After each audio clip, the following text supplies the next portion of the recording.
함께 기도하시겠습니다. 거룩하신 아버지 하나님, 저희가 소망 없이 하나님도 모르고 살았습니다. 먼저 그러한 우리를 사랑해 주시고 예수님 안에서 구원해 주시며 하나님의 자녀 삼아 주신 것 진심으로 감사를 드립니다. 이 시간 주의 은혜를 기억하고 하나님 앞과 그리스도 예수 안에서 하나님 앞에 함께 모였습니다. 주 성령께서 신이 주관하시며 햇빛으로 만물을 비치듯이 우리 마음을 비춰주시고 이 시간 더욱 새롭게 만들어주시기를 주님께 간구합니다. 결코 후회 없는 삶, 오직 하나님께 영광 돌리는 삶을 살 수 있도록 한 줌의 흙과 같은 우리를 빚어주시고 주의 권능으로 역사하여 주시옵소서. 어디에 있든지 또 무엇을 하든지 주님을 기억하고 그리스도의 증인답게 언행하며 살 수 있도록 도와주시기를 주님께 간구합니다. 잠깐 후에 주님 앞에 섰을 때 결코 책망받을 일 없도록 우리의 삶을 다스려 주시고 변화시켜 주시옵소서. 무엇보다 아직 구원 얻지 못한 이루어진 영혼들, 주 예수를 믿으면 너와 내 집이 구원 얻으리라는 약속의 말씀이 우리 가정에 이루어지고 또 우리가 아는 모든 사람들이 주님께 돌아올 수 있도록 우리와 함께 하시며 우리를 사용해 주시기를 주님께 간구합니다. 걱정스러운 일도 많고 삶에 어려움과 고난도 있습니다. 그러나 함께 하시는 주님을 의지하고 더욱 주님만 바라봅니다. 우리의 영과 육을 온전케 만들어 주시고 오늘도 풍성한 영적 열매를 맺는 하루가 될 수 있도록 주관해 주시기를 주님께 간구합니다. 또 선교지에 일선에서 수고하는 이성인 목사님, 김요한 목사님, 송정훈 목사님 기억하고 주님 앞에 기도합니다. 그 사역과 가정을 지켜주시고 힘을 주시며 귀한 역사 나타내 주시기를 더욱 간절히 기도합니다. 주님 안에서 준비되고 있는 하계 수양에 우리의 마음을 하나로 만들어 주시고 합력하고 협심할 수 있도록 도와주시기를 주님께 간구합니다. 이 시간 살아계신 주께 모든 것을 의탁합니다. 우리를 사랑하시는 고마우신 예수님 이름으로 기도합니다. 아멘. 네, 성경 고린도후서 13장 5절 말씀을 찾겠습니다. 고린도후서 13장 5절 말씀입니다.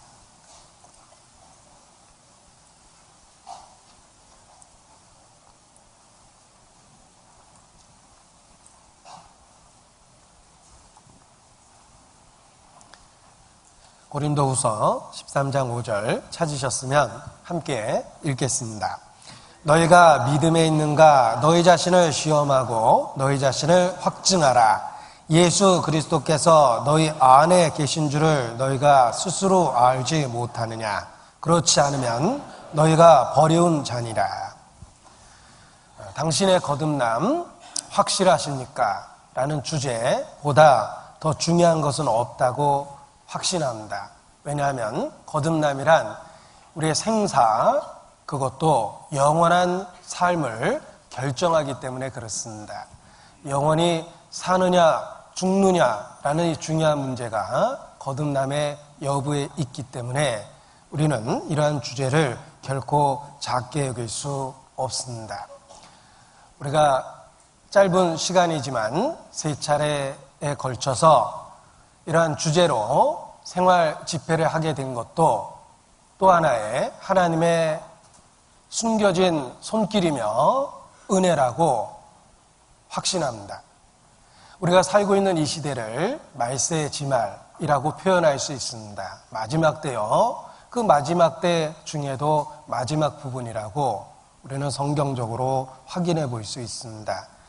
이러한 주님의 재림이 임박한 이 시대에 거듭남에 대한 자기 점검은 하나님이 우리 모두에게 주시는 은혜라고 생각합니다. 아무리 둔하고 미련한 육체일지라도 이러한 중요한 주제를 소홀히 할 수는 없습니다. 우리는 미련하고 또 마음이 둔해져서 때로 시대의 징조를 굳이 부인하고자 하는 그런 마음이 혹 있을 수 있습니다. 그러나 하나님의 은혜가 우리에게 더하심으로 이 중요한 주제를 다시 한번 생각해 볼 기회가 있었다고 생각합니다. 이 창세기의 소돔 고모라의 사건을 읽다 보면 롯에게 하나님의 은혜가 더하여졌다라는 것을 발견할 수 있습니다. 왜냐하면 임박한 그 멸망 앞에서 롯은 놀랍게도 지체합니다. 얼마나 롯의 마음이 둔하여지고 하나님으로부터 멀리 있었다는 것을 느끼게 해주는 표현입니다. 임박한 멸망 앞에서 롯은 지체했습니다. 그때 하나님께서 은혜를 더하십니다. 천사를 보내신 것뿐만 아니라 천사가 오히려 롯을 재촉하고 그래도 지체하는 롯의 손을 잡고 성 바깥으로 이끌어냅니다. 이러한 모습을 읽으면서 하나님께서 큰 은혜를 주셨다는 것을 더욱 깨닫게 됩니다. 본문을 화면을 통해서 살펴보겠습니다. 창세기 19장인데 잘못 표현됐네요. 동틀 때에 천사가 롯을 재촉하여 가로되 일어나 여기 있는 네 아내와 두 딸을 이끌라. 이 성의 죄악 중에 함께 멸망할까 하노라. 그러나 롯이 지체하매 롯이 얼마나 합당치 않은 상태에 있었는지 알 수 있습니다. 놀랍게도 롯은 지체합니다. 그 사람들이 롯의 손과 그 아내의 손과 두 딸의 손을 잡아 인도하여 성 밖에 두니 여호와께서 그에게 인자를 더하심이었더라. 천사들은 지체하는 롯을 재촉했습니다. 그리고 손을 잡고 인도하고 성 밖으로 성 밖에까지 이끌어냅니다. 이것은 하나님께서 얼마나 많은 은혜를 그에게 베푸셨는지 알게 해주는 표현입니다.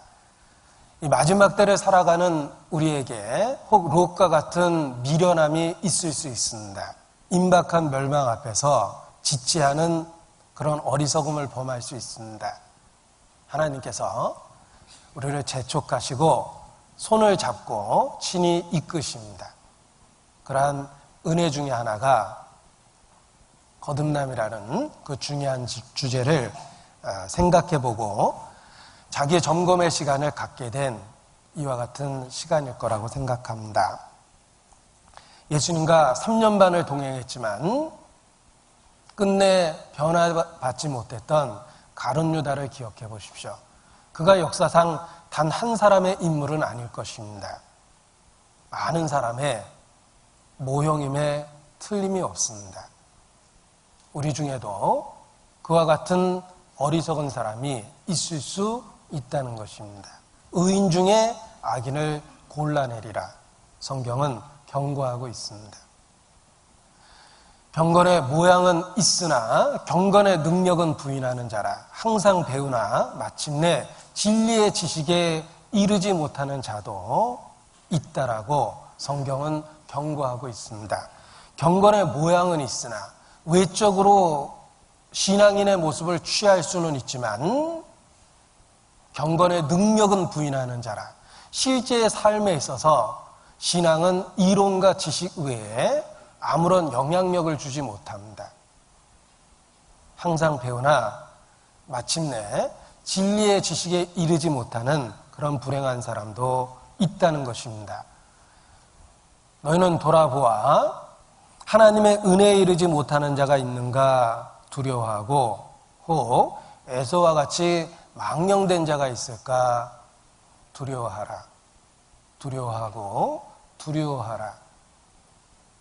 누구든지 분명한 말씀의 기준 앞에서 자기 점검의 시간을 갖는 것이 지혜로운 모습일 것입니다.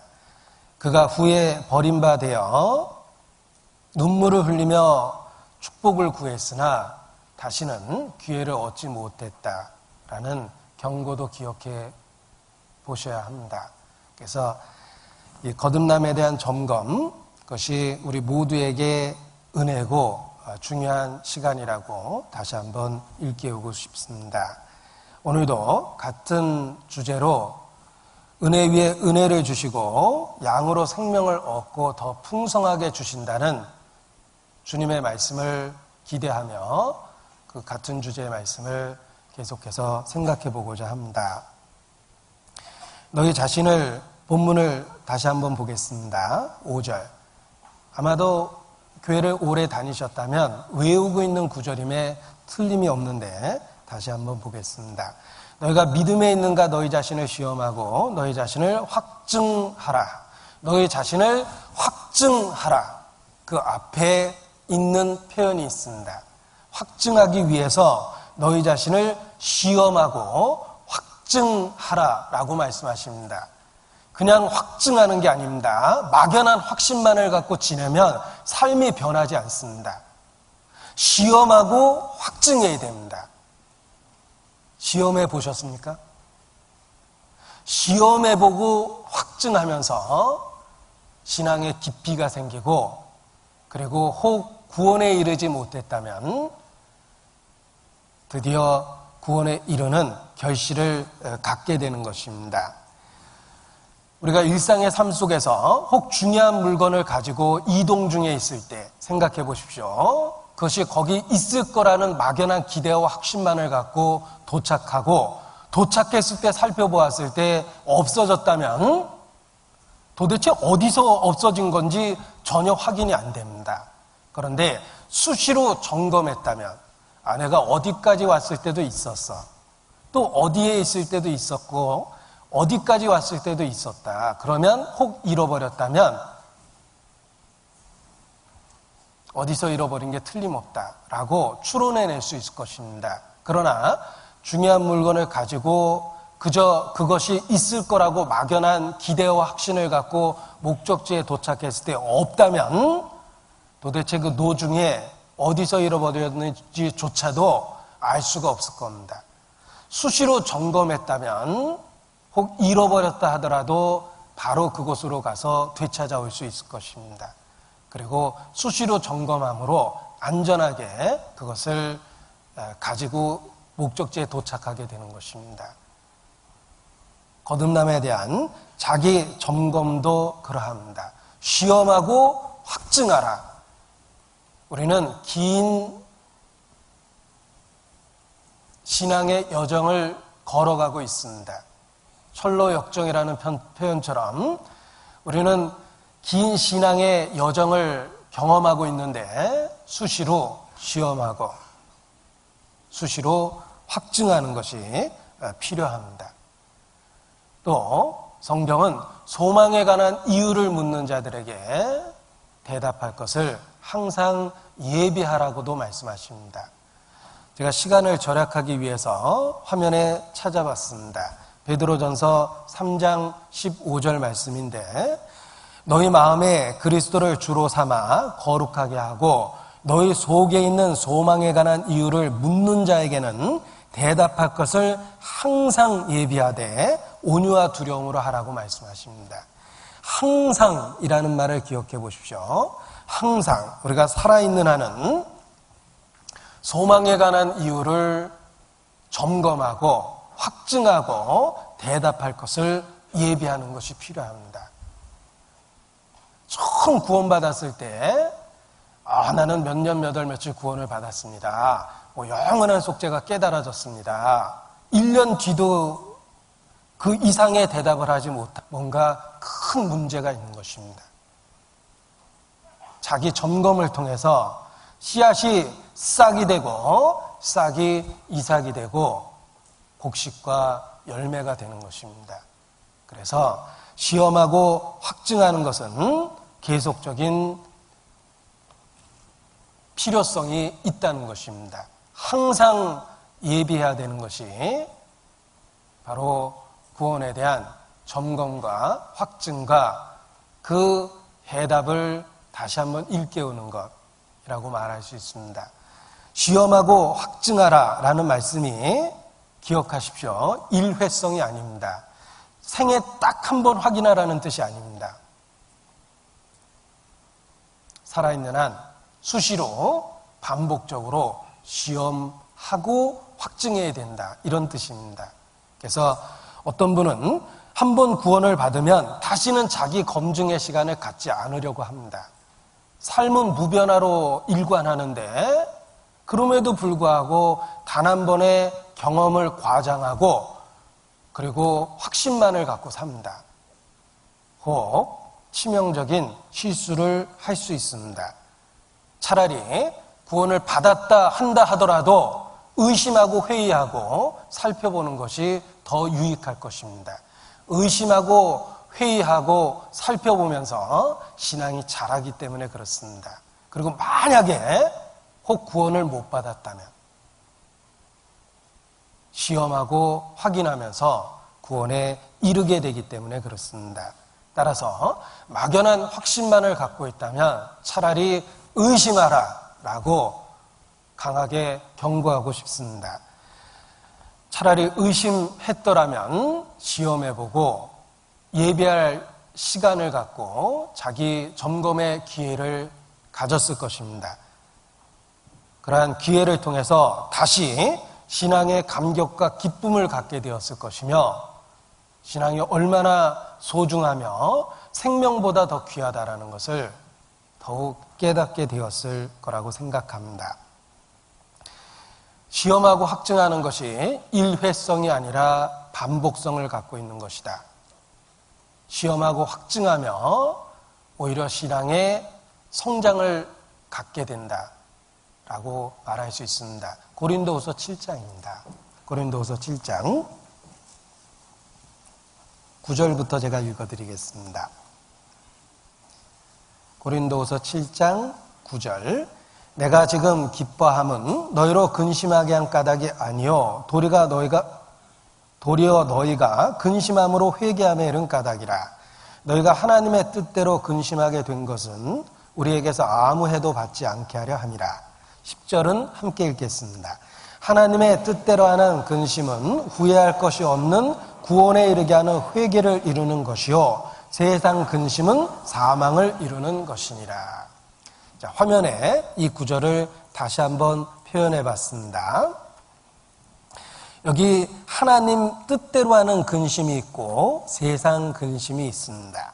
하나님 뜻대로 하는 근심은 잠깐 근심할지 모르지만 그 잠깐 근심한 이유로 도리어 회개함에 이르게 됩니다. 그래서 하나님 뜻대로 하는 근심은 후회할 것이 없는 구원에 이르게 하는 회개를 이루는 것이요 세상 근심은 사망을 이루는 것이리라.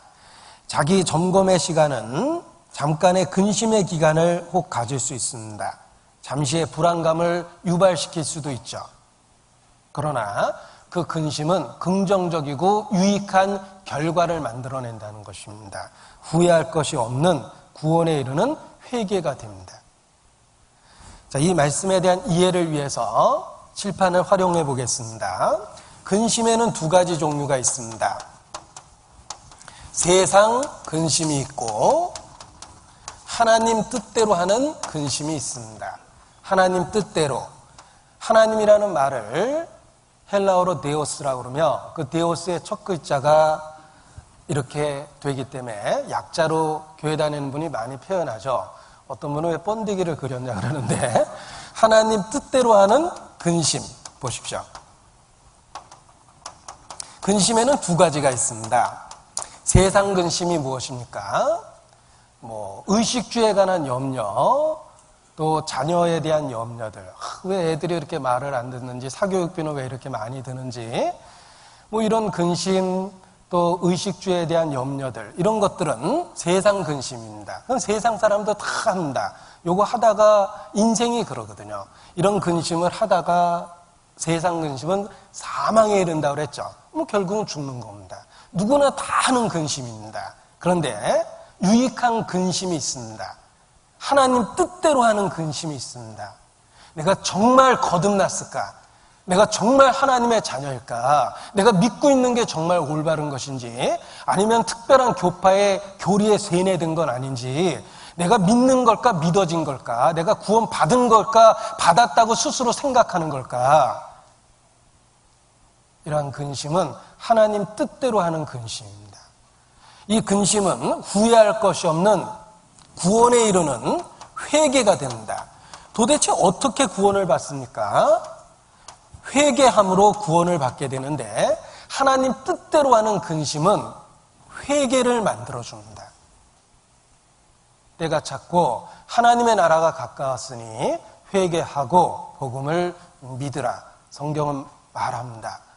회개는 후회할 것이 없는 구원에 이르게 하는 것입니다. 하나님 뜻대로 하는 근심이 자기의 삶을 돌아보고 교정하려는 의지와 결심을 불러일으킵니다.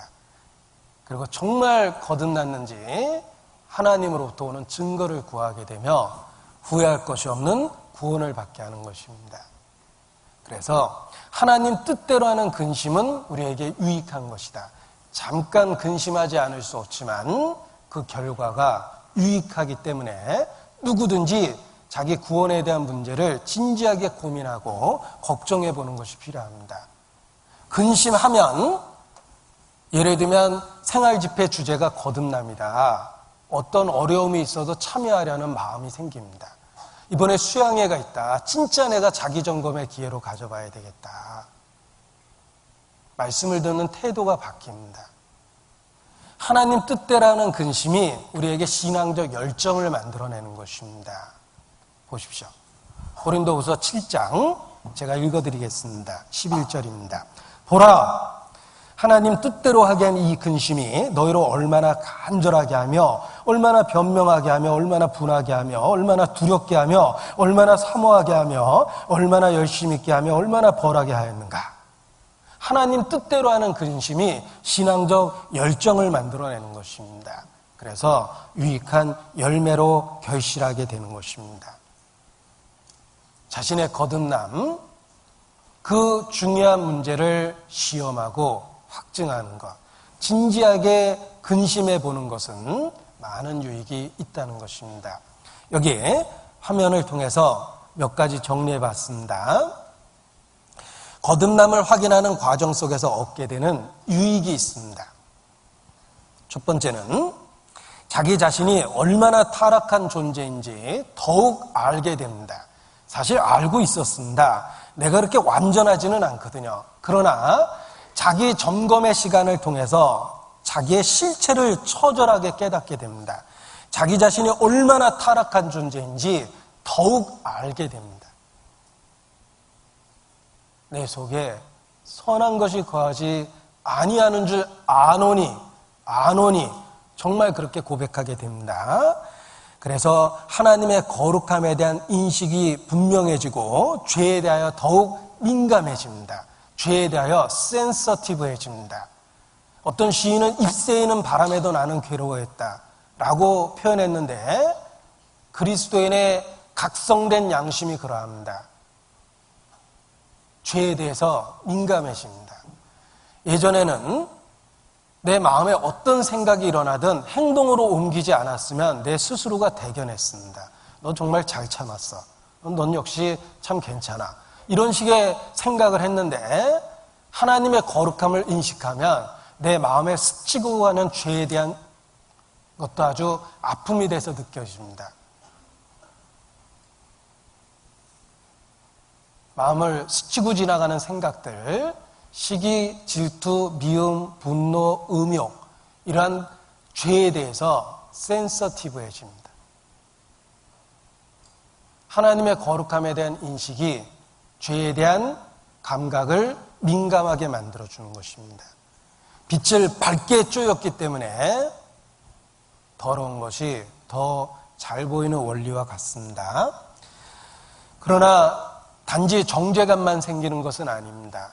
그리스도를 생각하게 만들어줍니다. 죄는 우리의 마음을 그리스도를 향하게 만들어줍니다. 죄가 있는 곳에 은혜가 더욱 넘칩니다. 또 거듭남을 확인하는 과정 속에서 복음에 대한 지식이 더욱 깊어집니다.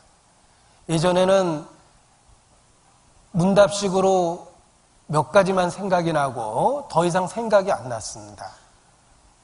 염소와 송아지의 피로 영원한 속죄를 이루사 단번에 성소에 들어가셨다. 내 죄를 기억지 않는다.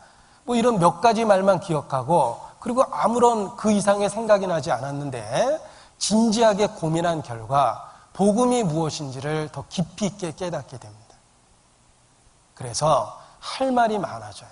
복음에 대해서.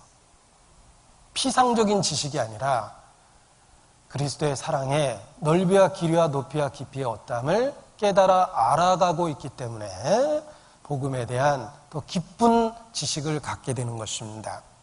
그리고 자기 자신에 대한 부패와 타락을 처절하게 깨닫기 때문에 하나님만을 의지하려는 절대적 마음을 갖게 됩니다.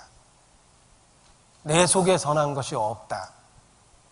따라서 하나님만 의지하려는 마음이 생기며 그리고 혹 선한 일을 한다 하더라도 이건 자기 것이 아니라는 걸 알게 됩니다.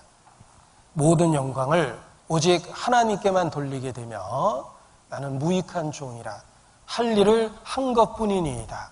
혹 내게 어떤 선한 것이 있었다면 그것은 주님의 것이며 주님이 나 같은 자를 통해서 역사하신 작은 흔적일 뿐이다 라고 생각하고 영광을 주님께만 돌리게 됩니다. 이러한 많은 유익은 거듭남에 대한 자기 점검을 통해서 얻게 되는 것이다 라고 말할 수 있습니다. 자, 거듭난 사람은 그 거듭난 결과 여러 가지 삶의 변화와 유익을 갖게 됩니다. 거듭난 결과가 도대체 무엇인가? 거듭남을 통해서 우리에게 무엇이 주어지고 우리는 무엇을 얻게 된 것일까? 라는 것도 몇 가지 생각을 해봤습니다. 자, 사람이 거듭난 결과가 무엇인가? 보십시오. 거듭남으로 새로운 생명이 우리 마음에 심겨졌습니다. 새롭다라는 말을 생각해 보십시오. 새롭다라는 말이 성경에 많이 나오죠. 새 노래, 새 언약, 새 이름, 새로운이라는 말이 성경에 많이 나옵니다. 이것은 지상적인 것과 다른 천상적인 전혀 다른 것이다. 이런 뜻입니다. 우리가 경험해 보지 못했던, 아니 혹 기대조차 못했던 전혀 다른 것이다 라는 의미에서 새자가 붙어 있는 겁니다. 새로운 생명이 우리 마음에 심겨집니다. 생명은 생명력이 있습니다. 생명으로서의 힘을 갖고 생명은 생명으로서 움직임과 활동이라는 특징을 갖게 됩니다. 우리에게 새로운 생명이 마음에 심겨짐으로 삶의 모든 면에서 변화가 일어나기 시작합니다. 그 새 생명이 우리의 일상의 삶의 모든 면에 나타나기 시작합니다. 내가 좋아하고 싫어하던 것들을 바꿔주고 내 성격을 장단점이 있었죠. 그 천성적으로 갖고 있는 성격에 대한 변화도 생기고 말투를 바꿔주고 눈빛을 바꿔주고 행동을 바꿔주고 태도를 바꿔줍니다. 생명이 생명력을 갖고 우리의 삶의 모든 부분에서 영향력을 주고 있는 것입니다. 그리고 거듭남으로 인해서 두 번째는 새로운 성품, 곧 신의 성품을 받게 됩니다. 신의 성품을 받게 되므로 신령한 것들에 대한 감각, 이해를 갖게 됩니다. 보지 못한 세계를 본 것처럼 신령한 세계에 대한 이해를 하게 됩니다. 영적인 이해를 하게 되고 영적인 부분에 대한 감각을 갖게 되는 것입니다. 신의 성품이 우리에게 주어졌기 때문에 그렇습니다.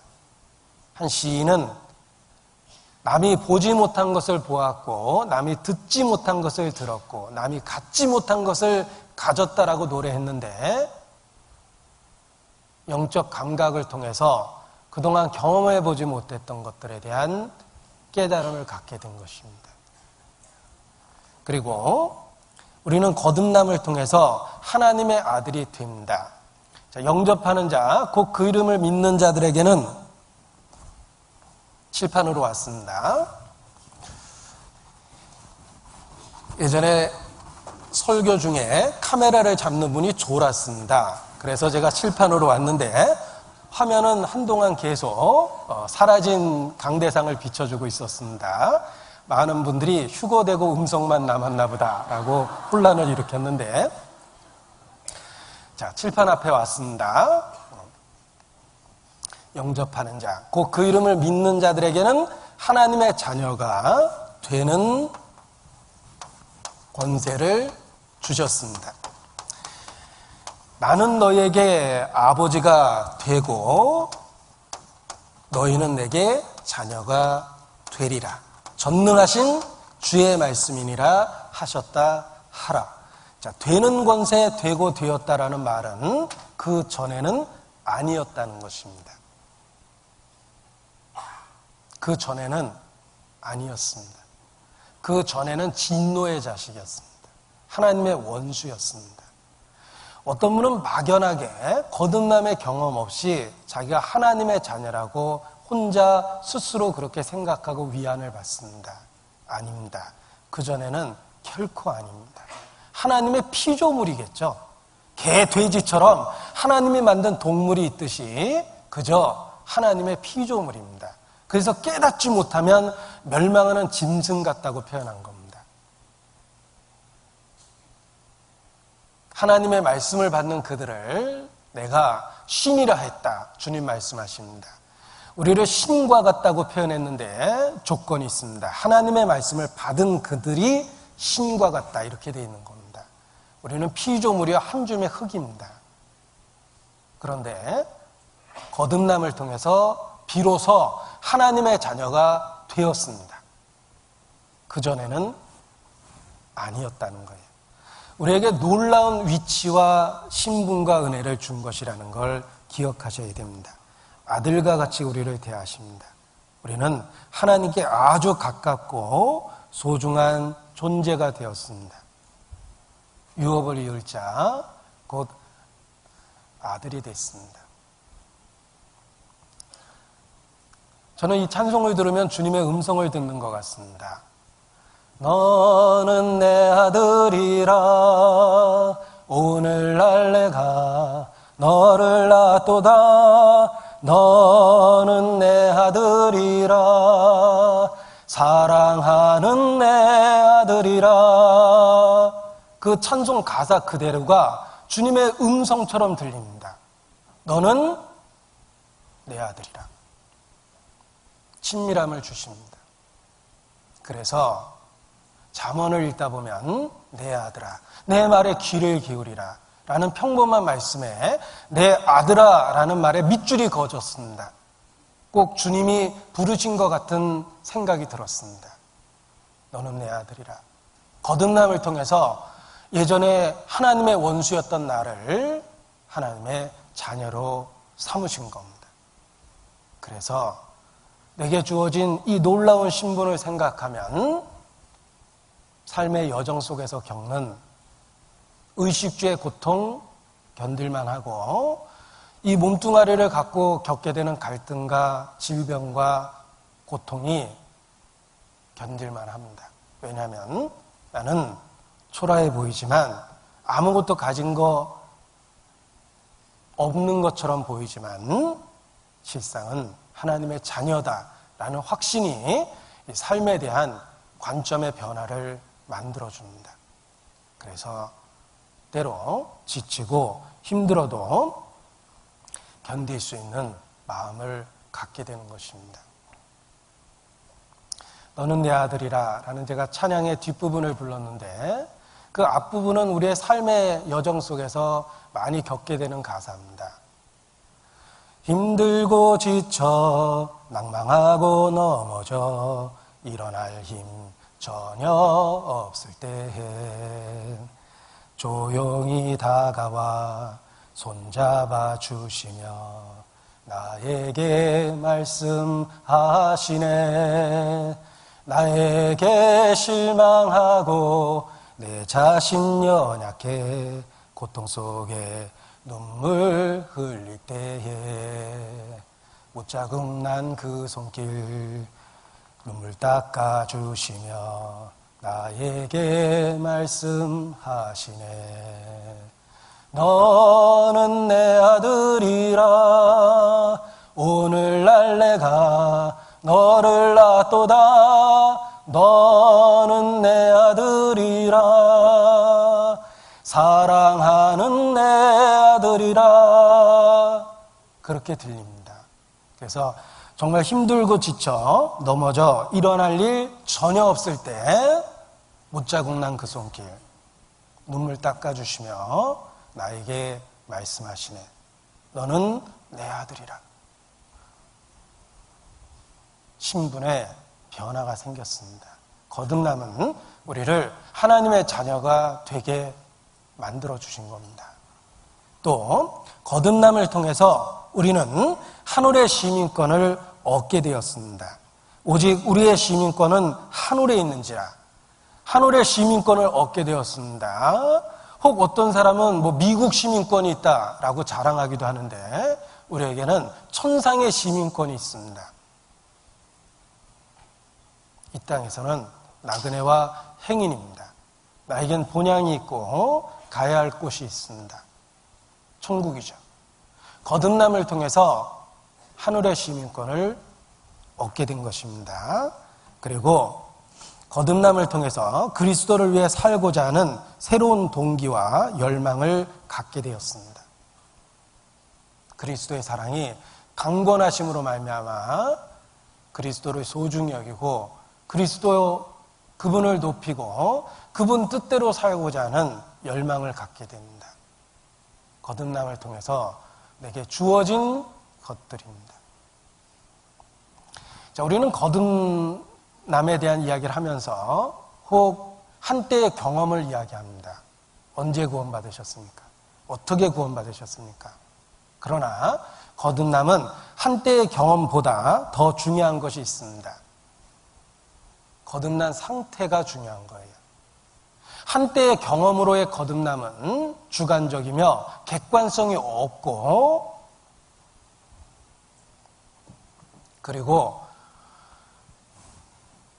그 한때의 경험만으로 구원을 확신하기에는 불안감이 있습니다.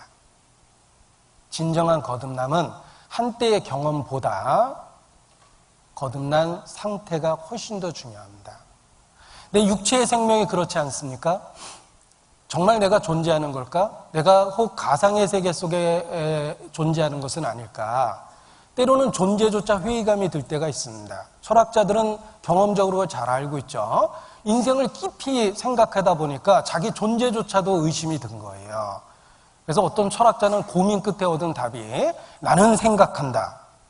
코로 존재하는구나. 이렇게 심오한 표현을 쓰기도 했는데 자신의 존재조차 불투명하게 느껴질 때가 있습니다.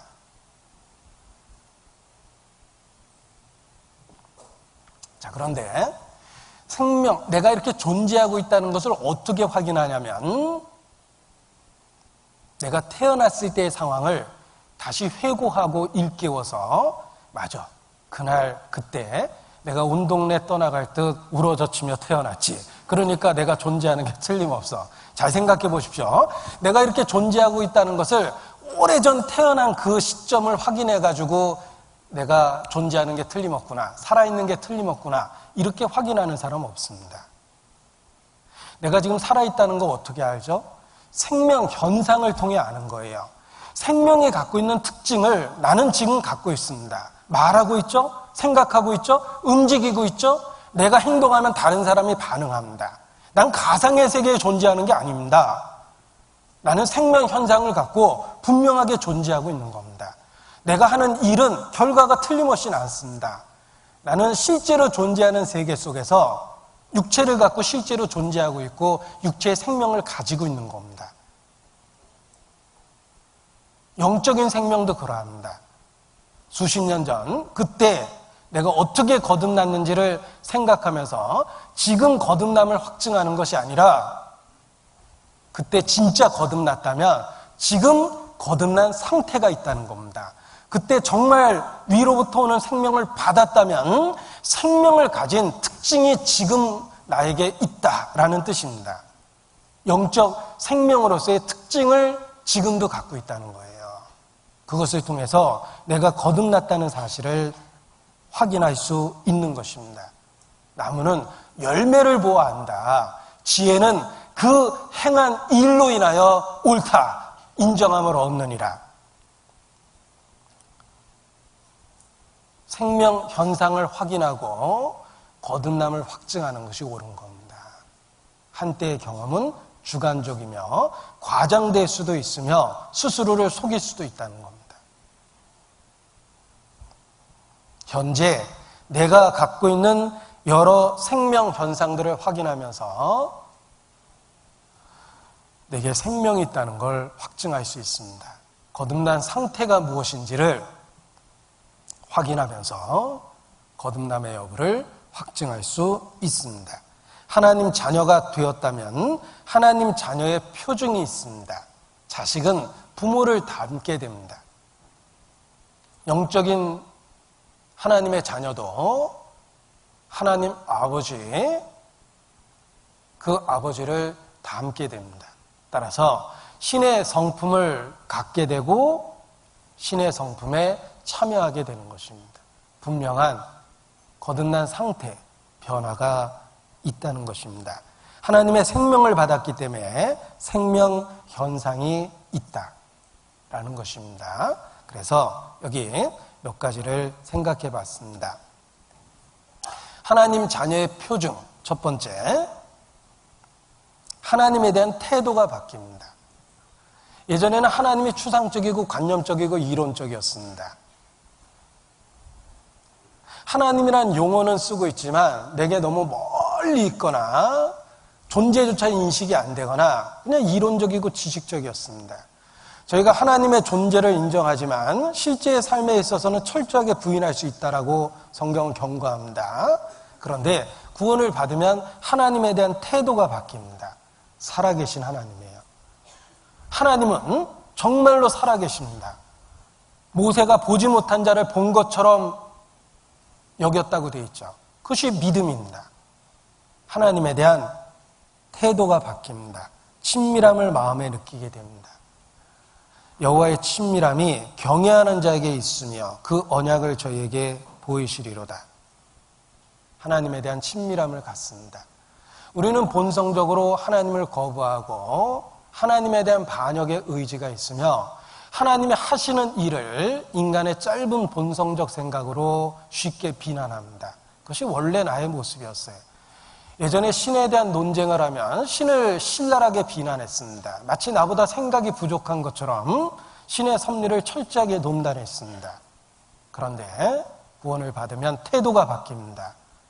내가 잘 모르는 거고 내가 부족한 거고 내가 한심한 것이지 하나님은 언제나 옳다라는 걸 알게 됩니다. 하나님에 대한 반역의 의지가 꺾입니다. 순종하려는 마음이 생깁니다. 거듭난 사람은 하나님에 대한 태도가 바뀐다. 그리고 다시는 무수하는 종의 영을 받지 아니하고 양자의 영을 받았다라는 말씀처럼 하나님을 아버지로 느끼는 친밀감을 갖게 된다는 것입니다. 그래서 예전에는 아무리 큰 소리로 기도해도 그때는 열정적으로 기도했을 수도 있습니다.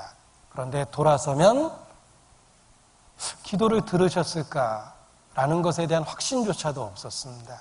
그러나 이제는 골방에서 은밀한 가운데 신음과 같은 기도 소리를 내도 주께서 듣고 계신다는 확신이 있습니다. 하나님에 대한 태도가 바뀐 거예요. 일상의 삶 속에서 하나님을 보게 됩니다.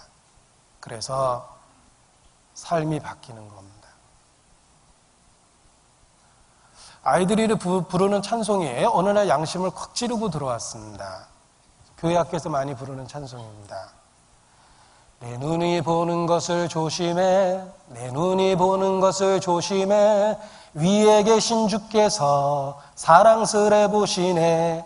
내 눈이 보는 것을 조심해. 뭐 이런 가사인데, 내가 무엇을 보고 살아가고 있는가? 위에 계신 주께서 사랑스레 보시네. 물론 나쁜 거 볼 때는 째려보시고 계시겠죠? 이놈. 하나님을 인식하게 되니까 삶이 바뀌는 겁니다. 그래서 이론적, 관념적 하나님이 아니라 살아계신 하나님을 알게 된다. 죄인의 특징이 무엇입니까?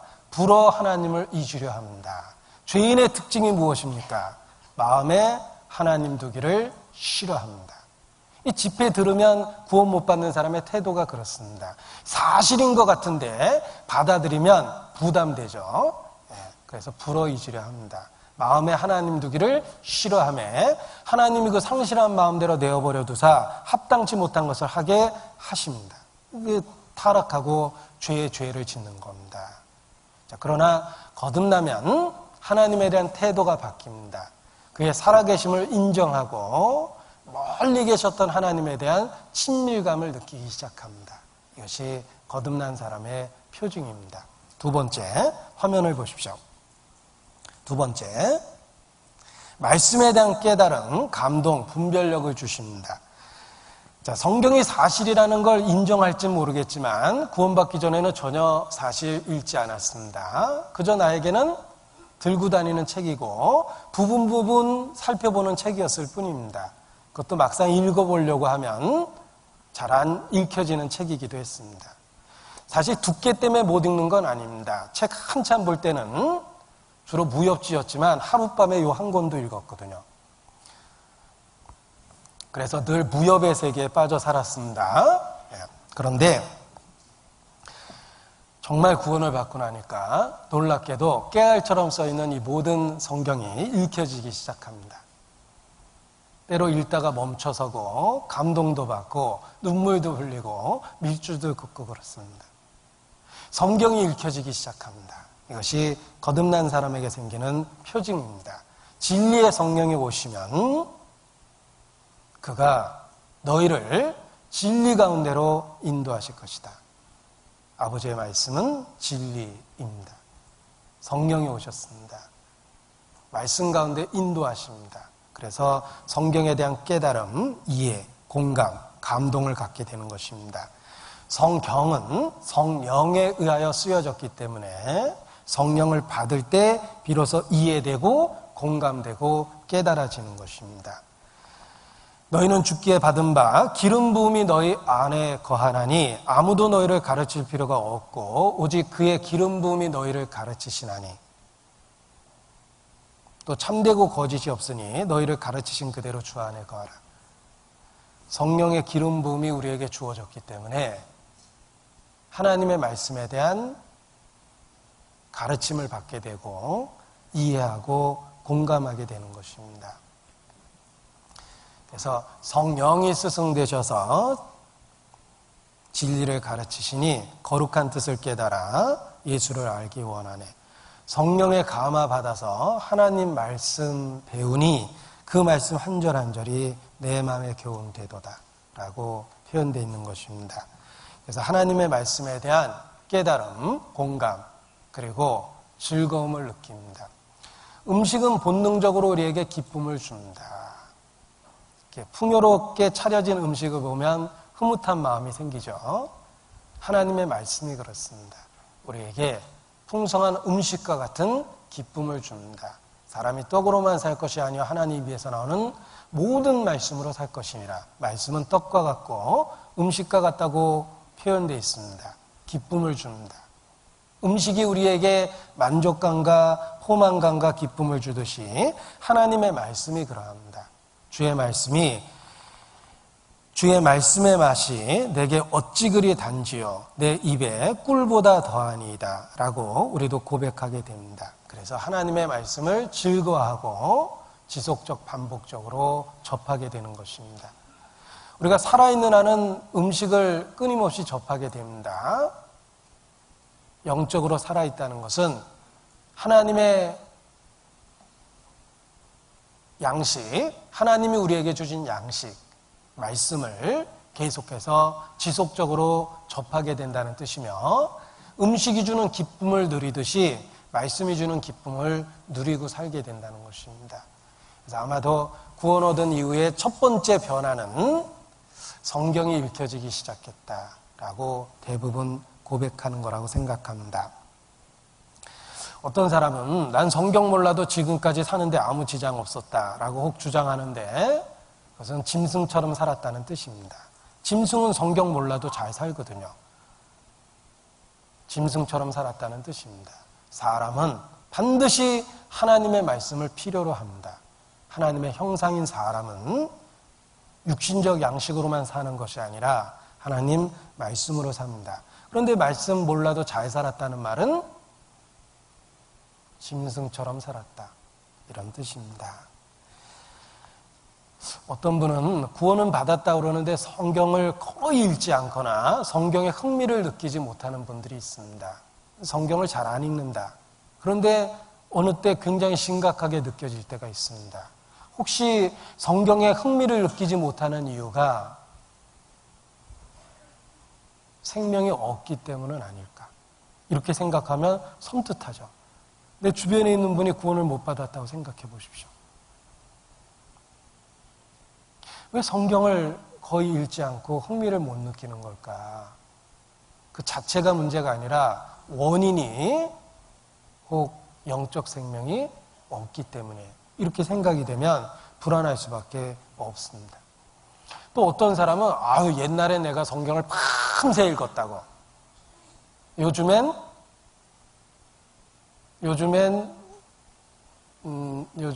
그러죠. 예전 얘기를 했죠. 예전에 밤새 읽었다고. 그것도 문제입니다. 왜냐하면 사람은 지적인 호기심이 있을 때는 열심히 생기지만, 지적 호기심은 충족되면 정욕과 같아서 불타고 나면 재와 같습니다. 더 이상 타지 않는다는 거예요. 탈 게 없거든요. 다 타버렸으니까. 지적 호기심이 그러합니다. 지적 호기심이 충족되면 더 이상 안 읽어요. 한 번도 안 읽었을 때는 밤새 읽었을 거예요. 호기심이 있으니까. 그리고 다시는 읽지 않습니다. 이것도 틀림없이 신앙에 큰 질병이 있는 상태입니다. 그래서 건강한 사람은 정상적인 식생활을 합니다. 아이가 끊임없이 음식을 찾는다는 건 아직은 건강하다는 뜻이에요. 건강을 잃어버리면 첫 번째 생기는 특징은 입맛이 없어집니다. 영적 건강을 잃어버리면 말씀에 대한 입맛을 잃어버리게 되는 겁니다. 베드로전서 1장 22절입니다. 구원받은 사람의 특징은 말씀에 대한 태도가 바뀌고 말씀에 대한 열정과 깨달음, 공감, 감동을 갖게 된다는 것입니다. 베드로전서 1장 22절입니다.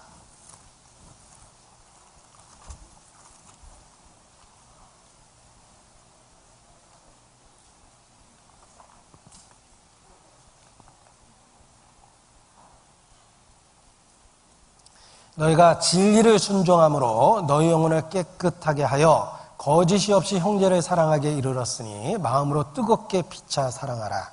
너희가 진리를 순종함으로, 이것이 거듭난 사람의 표징입니다. 진리를 순종합니다. 하나님 말씀을 받아들이고 하나님 말씀을 절대적 표준으로 삼습니다. 그래서 자기의 모든 생각과 판단을 성경을 기준으로 해서 하게 됩니다. 진리를 붙잡고 진리를 삶의 표준으로 삼고 살아가게 됩니다. 그것이 진리에 대해서 순종하는 것입니다. 나는 연약하고 악하기까지 하며 실수투성이고 이해력이 떨어집니다. 따라서 내 생각이 옳을 수는 없어요. 말씀이라는 기준을 갖고 보게 됩니다. 말씀을 절대적 표준으로 생각하는 겁니다. 그것이 진리를 순종하는 모습입니다. 파이로트는 철저하게 훈련을 받습니다. 워낙 비싼 고가의 장비를 다루고 사람의 생명을 다루기 때문에 엄격한 교육과 훈련이 필요한 겁니다. 그 훈련 중에 하나, 절대로 감각을 믿지 말라예요. 우리의 감각은 스스로 속여서 동으로 가는데 서로 가고 있다고 느껴지고, 전투기를 모는 비행사는 비행기가 거꾸로 돼 있는데 바로 돼 있다고 착각이 생깁니다. 인간은 불완전하기 때문에 반드시 계기를 보고 판단을 하라고 교육을 받습니다. 비행기가 어떻게 돼 있는지 계기는 정확하게 나타내 주기 때문에 그렇습니다. 하나님의 말씀은 계기보다 더 정확합니다. 우리의 판단과 감각과 생각을 버리고 말씀을 붙잡으면 우리의 삶이 올바로 교정되는 것입니다. 그래서 구원받은 사람은 하나님의 말씀을 절대적 표준으로 생각합니다. 진리의 말씀에 자신의 판단을 일치시키는 것입니다. 하나님의 말씀에 자기를 복종시키는 것입니다. 진리를 순종하는 모습입니다. 자, 예를 들면 이런 겁니다. 저는 지옥이 왜 그렇게 심각한지 잘 모르겠습니다. 제한된 공간 속에서, 제한된 시간 속에서 범한 인간의 죄를 영원한 세계 속에서 영원히 심판한다. 사실 제 논리 갖고는 잘 이해가 안 됩니다. 그러나 저는 지옥의 형벌이 영원하다는 거 믿습니다. 왜? 하나님이 그렇게 말씀하셨거든요. 지옥이 얼마나 고통스러운지 저는 잘 모릅니다. 그러나 슬피 울며 이를 갈미 있고 차라리 태어나지 않은 게 나을 뻔했고 불러서 소금 치듯함을 받으리라 라고 말씀하셨죠. 저는 지옥이 얼마나 끔찍한지 잘 모르고 표현도 안 되고 이해도 안 됩니다. 그러나 지옥이 무섭다는 거 믿습니다. 왜냐하면 하나님이 그렇게 말씀해 주셨기 때문입니다. 구원을 못 받으면 영원히 후회하게 될 거다. 사실 얼마나 후회하게 될지 저는 잘 모릅니다. 제 인생에 실수한 거 많지만 내가 저지른 죄니까 그렇게 크게 후회해 본 적이 없습니다. 결과가 나쁘다 한다 하더라도 어차피 내가 저지른 실수니까 그냥 받아들였는데, 성경은 잘못된 결정에 대해서 영원히 후회하게 될 거라고 경고합니다. 저는 말씀을 믿습니다. 진리를 거부하면 영원히 후회할 거라고 생각하게 됩니다. 이것이 진리를 표준으로 삼아서 생각을 교정하는 겁니다. 천국이 좋다는데 사실 난 얼마나 좋은지 잘 모르겠습니다. 전혀 안 느껴지거든요. 그러나 하나님이 굉장히 좋다고 말씀하셨으면 정말 굉장히 좋다라고 저는 믿습니다. 왜냐하면 내 감각보다는 하나님의 말씀이 절대적 표준이 된 겁니다. 그리스도인은 이와 같이 진리를 표준으로 삼아 진리에 순종하여 자기 생각과 태도를 바꾸는 겁니다. 그래서 지옥이 있는 것처럼, 천국이 있는 것처럼, 그리고 전도할 때도 정말 내가 회개할 자인 것처럼 그렇게 열정을 갖게 되는 겁니다. 거듭난 사람의 표징은 하나님 말씀에 자기를 철저하게 복종시킨다는 겁니다. 말씀이 그러하면 토달고 싶은 마음이 없어요. 모든 이론을 파하며 하나님 아는 것을 대적하여 높아진 것을 다 파하고 모든 생각을 사로잡아 그리스도에게 복종케 하니, 내가 원래 갖고 있었던 이론과 지식과 경험과 내 생각들이 있습니다. 아무 의미가 없어요. 내 인생의 실수투성이었던 것처럼 그것도 실수투성일 겁니다. 그러나 하나님의 말씀은 순전하고 완전합니다. 나는 내 감각과 판단을 깨끗이 포기하고 주의 말씀을 붙들고 주님 그렇게 말씀하시면 그렇습니다 라고 받아들이기 시작합니다. 그래서 지옥이 무섭다고 믿고 무서워하는 겁니다. 천국이 너무나 아름답고 좋은 것이라는 걸 믿고 가보지도 않은 천국을 바라보고 기뻐하는 것입니다. 이것이 말씀을 절대적 표준으로 삼은 모습이다. 말씀을 절대적 표준으로 삼으니까 인간적으로 아무리 그럴듯해도 틀린 건 틀린 거예요. 거짓 교리에 대한 거부감이 생깁니다. 성경을 정확하게 아니까 틀린 게 보이는 겁니다.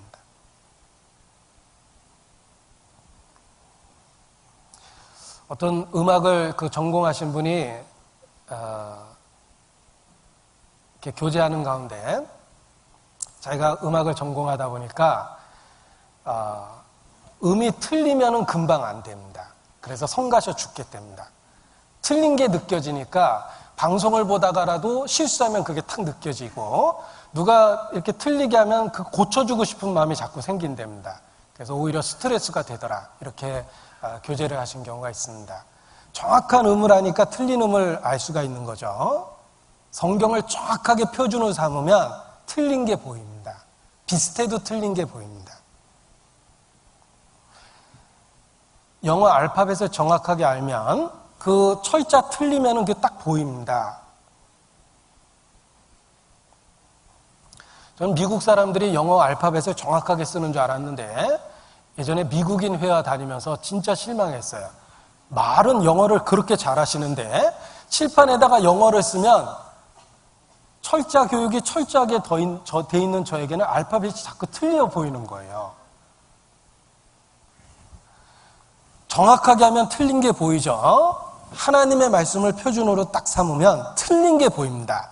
양들은 그의 음성을 아는 거로 그의 글을 따르나 타인의 음성은 알지 못하므로 타인을 따르지 아니하고 도리어 도망하느니라. 입이 식물의 맛을 분별함과 같이 귀가 말을 분별하지 아니하느냐. 성경을 표준으로 삼으면 틀린 게 틀리게 들립니다.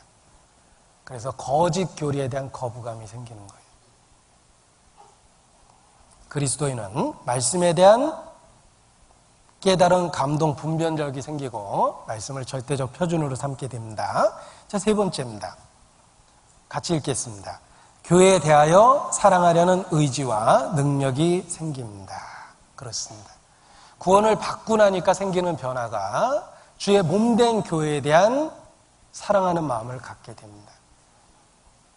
내가 한 가정에 태어나 보니까 형도 있고 누나도 있고 그렇습니다. 한 가정에서 지내니까 형과 누나에 대한 혈육 간의 정이 느껴지는 겁니다. 마찬가지로 한 아버지 하나님을 통해서 구원을 받았기 때문에 영적 본능, 교회에 대한, 영적 가족에 대한 사랑하려는 마음과 의지와 능력이 생기는 것입니다. 요한일서 5장 1절.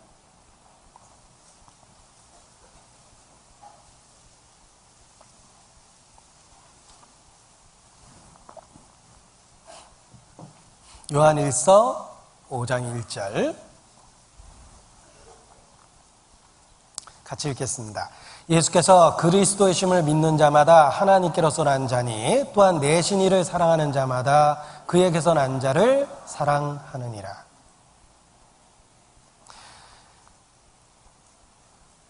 내신 이를 사랑하는 자마다 그에게서 난 자를 사랑하느니라.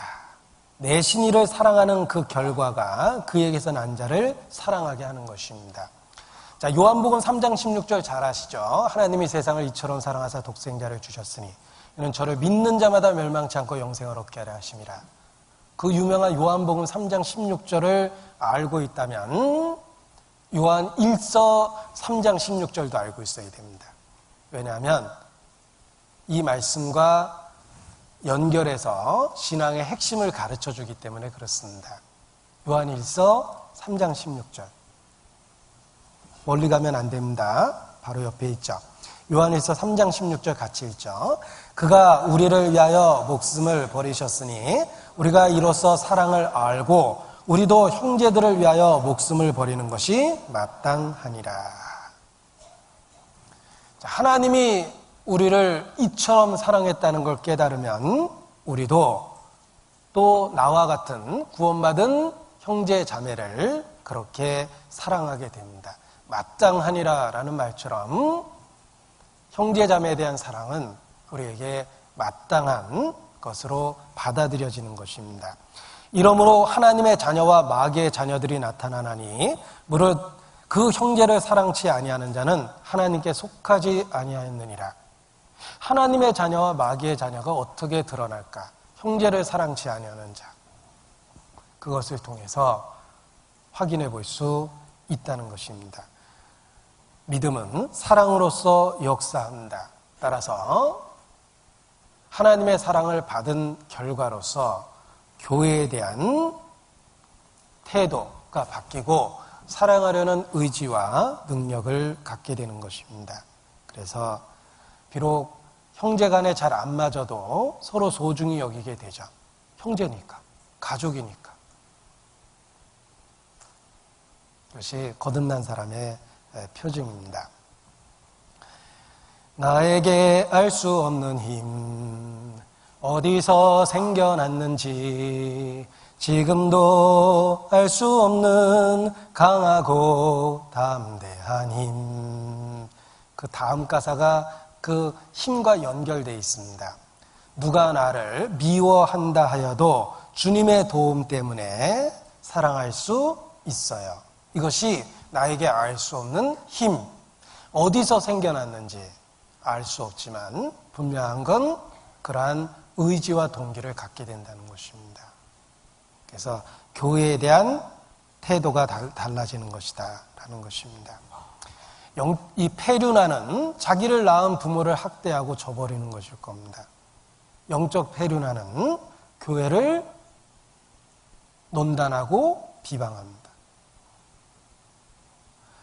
아비를 조롱하며 어미 순종하기를 싫어하는 자의 눈은 골짜기 까마귀에게 쪼이고 독수리 새끼에게 먹히리라. 성경에 아주 무시무시한 말이 있는데 이 아비를 조롱하고 어미 순종하기를 싫어하는 자의 눈이 까마귀에게 쪼이고 독수리 새끼에게 먹힌다고 그랬습니다. 왜 하필이면 눈일까? 교회를 판단하면 영적 눈을 잃어버립니다. 갈 바를 알지 못합니다. 더 이상 배울 게 없어지거든요. 교회를 통해서 배우는 건데 배울 게 없어집니다. 눈이 쪼임을 당하는 거하고 똑같은 겁니다. 그래서 거듭난 사람의 표징은 교회에 대한 소중한 마음을 갖게 됩니다. 또한 네 번째, 죄에 대한 거부감을 더욱 갖게 되고 죄에 대한 인식이 민감해집니다. 하나님은 빛이시기 때문에 죄에 대한 그 발견이 더 분명하게 이루어집니다. 빛을 통해 어둠을 분별할 수 있기 때문에 그렇습니다. 자, 우리가 구세주를 믿게 된 것은 죄를 깨달았기 때문입니다. 죄인이라는 걸 깨달았기 때문에 죄인을 부르시는 주의 음성을 들었습니다. 그리고 그 죄를 더욱 발견하면서 구세주를 더욱 신뢰하는 신앙의 깊이가 생기는 것입니다. 죄는 구원에 이르는 1차 관문이며 죄는 신앙의 깊이를 더해줍니다. 구원받은 사람의 특징은 죄에 대한 깨달음이 더욱 많아진다는 것입니다. 제 자신도 경험적으로 잘 압니다. 제가 구원받기 전에는 정말 착한 사람이라고 스스로 생각했다고 그랬죠. 내 스스로 아무런 하자가 없었습니다. 무슨 공주병이라는 그런 그 자기 자신에 대한 그 착각하는 그 심각한 상태가 있죠. 그런데 영적 공주병처럼 자기가 꽤 괜찮아 보였습니다. 그런데 성경을 배워보니까 하나님 앞에 내 자신이 얼마나 형편없는지를 알게 됩니다. 더 놀라운 건 하나님께 다가가면 다가갈수록 처음 발견했던 죄보다 내가 더 심각하다는 걸 깨닫게 됩니다. 거듭난 사람의 표징은 죄에 대한 자각, 깨달음이 분명하다는 것입니다. 그래서 종교개혁자 루터는 죄는 최고의 신학이다. 신학, 신론, 성령론, 기독론, 구원론, 종말론, 천사론, 종말론 이런 거 배워서 하나님을 알게 되는 것이 아니라 죄에 대한 깨달음은 최고의 신학이다.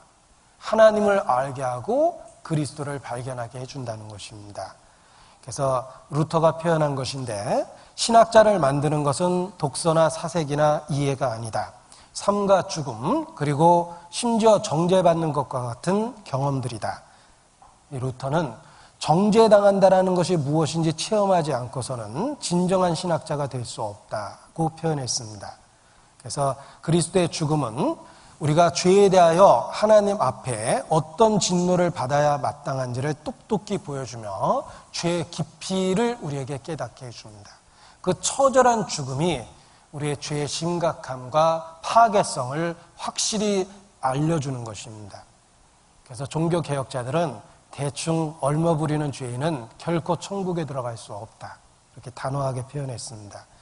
유명한 설교자 찰스 스펄전은 주여 내 속에 괴물이 있나이다 라고 울부짖었고, 어거스틴은 최악의 원수인 내 자신에게서 나를 건지소서라고 표현합니다.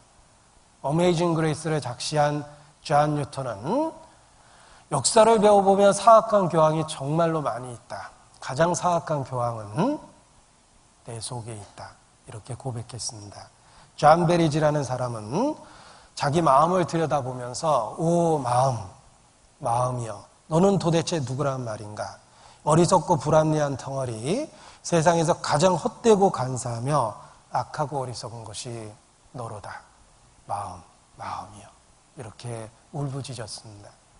이 죄에 대한 깨달음이 거듭난 사람의 분명한 특징이고, 그래서 자기 자신에 대한 미움까지 생깁니다. 자기를 미워하지 아니하면, 이런 말 있죠. 자기 자신에 대한 미움이 생깁니다. 구원받지 않은 사람의 특징은 자애, 자기를 사랑하는 마음이 가득합니다. 본능이거든요. 구원받은 사람은 죄에 대한 깨달음을 통해서 자기 혐오감이 있습니다. 에스겔 36장입니다. 에스겔 36장.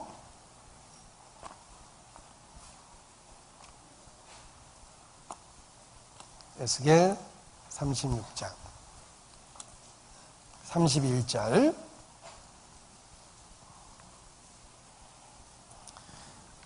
에스겔 36장 31절 같이 읽죠. 그때 너희가 너희 악한 길과 너희 불선한 행위를 기억하고 너희 모든 죄악과 가증한 일을 인하여 스스로 믿게 보리라. 그때 자기 자신을 스스로 믿게 보는 것과 같은 죄에 대한 깨달음을 갖게 되는 것입니다. 자, 하나님 자녀의 표징 5가지를 생각해 봤습니다. 5번째, 주님께 순종하려는 마음을 갖게 되고 순종을 기쁨으로 여기게 됩니다.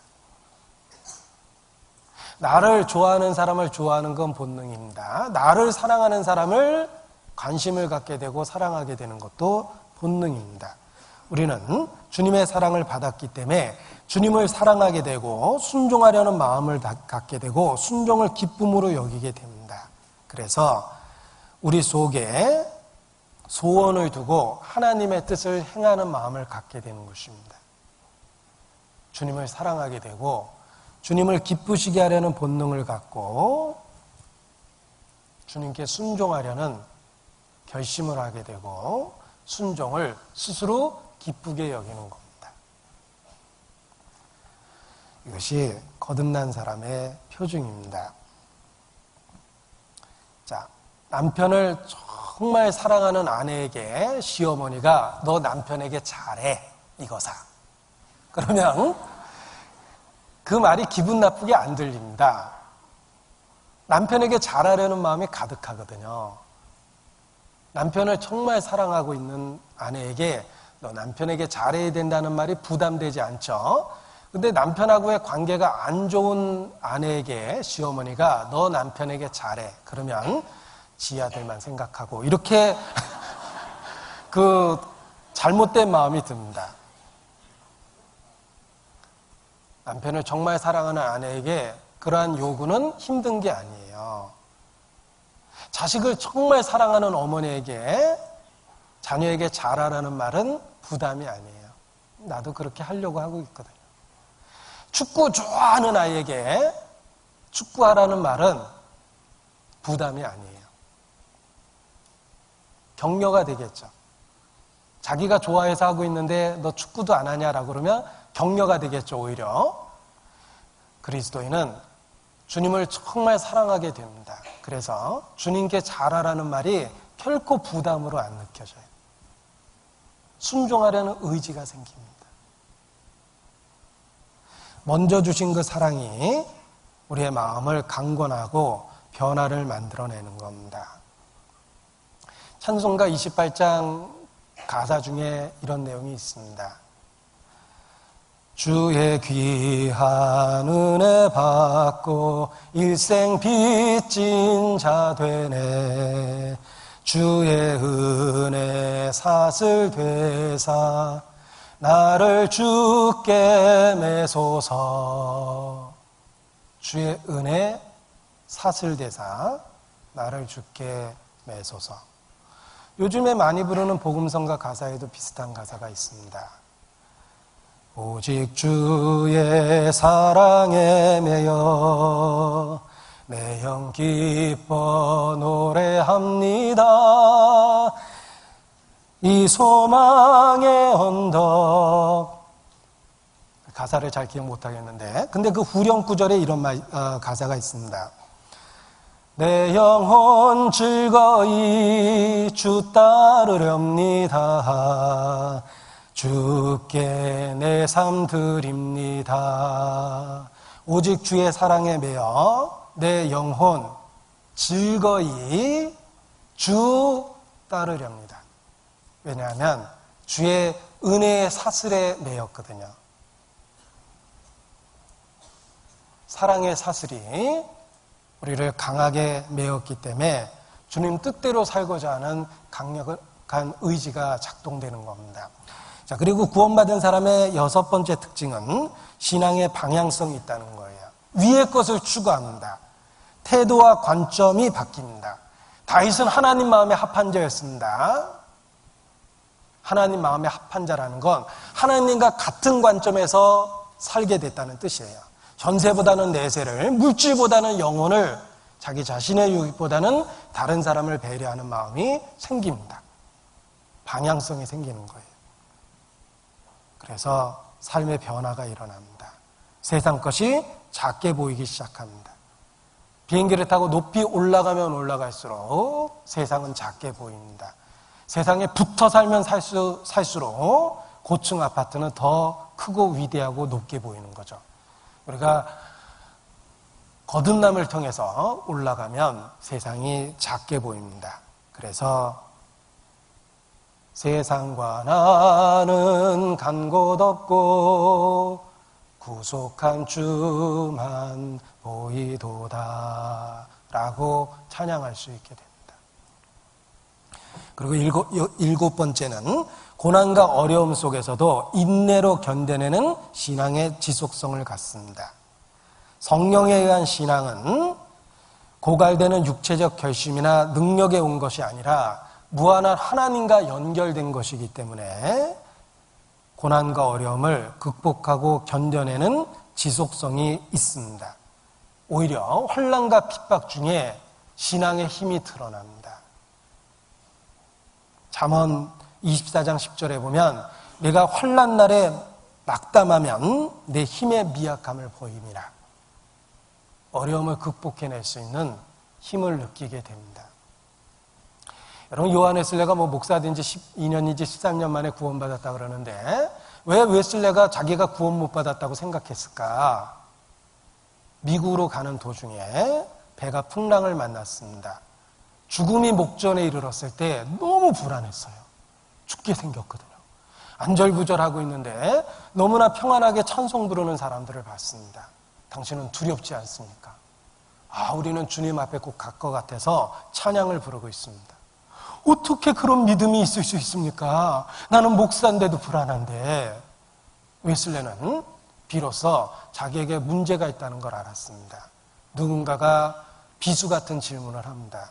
당신 속에 성령이 증가하는 믿음이 있습니까? 있다라고 얼떨결에 대답했지만 돌아와서 없다라는 걸 계속해서 발견합니다. 고민 끝에 진리를 찾다가 1738년 5월 24일 8시 45분 거듭났다고 요한 웨슬레는 고백합니다. 그리고 그 전과 후는 정말 달라졌습니다. 고난과 어려움 속에서 낙담하는 것은 힘의 미약함을 보이는 것입니다. 주는 미쁘사 너희를 굳게 하시고 악한 자에게서 건지시리라, 지키시리라. 거듭난 사람은 어려움을 극복해내는 영적 힘을 경험하면서 삽니다. 한마디로 거듭남의 특징을 7가지로 표현했는데 믿음과 사랑입니다. 거듭남의 특징은 하나님에 대한 믿음, 그 아들 예수 그리스도에 대한 믿음, 그리고 믿음의 결과 사랑을 갖게 됩니다. 이것이 거듭난 사람의 표징입니다. A.W. 토저, 1963년에 죽었던 우리 시대의 사람입니다. 아마도 이 시대의 선지자다라고까지 평가될 정도로 뜻있는 많은 그리스도인에게 존경받는 사람입니다. 여러분, A.W. 토저도 우리의 신앙이 과연 정상인지를 점검할 수 있는 자기에게 스스로 질문할 수 있는 내용을 우리에게 제시했는데 제가 한번 참조로 여기 제시해 보겠습니다. A.W. 토저가 제시했던 자가 진단법입니다. 내가 가장 원하는 것은 무엇인가? 원하는 건 많은데 가장이라는 말이 중요한 거예요. 제일 중요하게 여기고 원하는 게 무엇일까? 내가 가장 많이 생각하는 것은 무엇인가? 생각이 어떠하면 그 위인이 그러하다라는 말이 있죠. 나는 내 돈을 어디에 쓰는가? 이건 최소한의 의식주를 이야기하는 것이 아니라 그 최소한의 의식주 외의 돈을 자기가 임의로 쓸 수 있는 돈을 과연 어디에 쓰고 있느냐가 자기의 영적 정체성을 설명해 주고 있다는 것입니다. 나는 여가를 어떻게 보내는가? 모처럼 시간이 났다면 그 시간을 도대체 어디에 쓰고 있는가? 나는 어떤 사람들과 어울리는가? 내가 주로 친한 사람들의 영적 상태를 잘 보십시오. 진실한 크리스찬입니까? 그저 생활 수준이 비슷하고 교육 수준이 같고 취향과 취미가 같은 사람들입니까? 나는 누구를 존경하고 어떤 것에 열광하는가? 나는 무엇을 보고 슬퍼하고 무엇을 보고 즐거워하는가? 이렇게 몇 가지를 제시해 봤는데 우리의 실제 삶을 살펴보면서 자기를 점검해 보라는 뜻입니다. 자, 확실한 거듭난 신앙을 위해서 우리가 구체적으로 해야 될 것이 무엇인지를 생각해 보고자 합니다. 사실 가장 중요한 문제일 겁니다. 제가 거듭남이 아닌 것, 거듭난 사람의 특징, 거듭나면 얻게 되는 것들 여러 가지 이야기를 드렸는데 구체적으로 그러면 어떻게 거듭나느냐라는 의문이 생기죠. 확실하게 거듭날 수 있는 방법을 제시해 보겠습니다. 희망적인 것은 하나님은 우리에게 약속하십니다. 내게 나오는 자를 결코 내어 쫓지 않겠다. 약속하셨죠? 우리가 하나님 뜻대로 구하면 이루어지지는 않는다는 뜻입니다. 너희를 향한 나의 생각은 내가 아나니 재앙이 아니라 평안이라 장래에 소망을 주려 함이니라. 하나님은 우리에 대한 좋은 계획을 갖고 있다고 말씀하십니다. 확실하게 구원을 얻을 수 있는 구체적 방법이 무엇일까? 첫 번째는 자기의 죽음을 생각해 보십시오.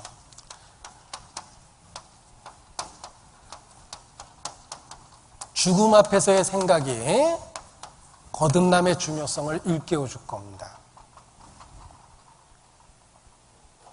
하나님은 내일을 감췄습니다. 내일 이맘때 내가 살아있을 거라고 어느 누구도 보장하지 않습니다. 우리는 마지막이 될 수 있는 죽음이라는 문제를 갖고 있어요.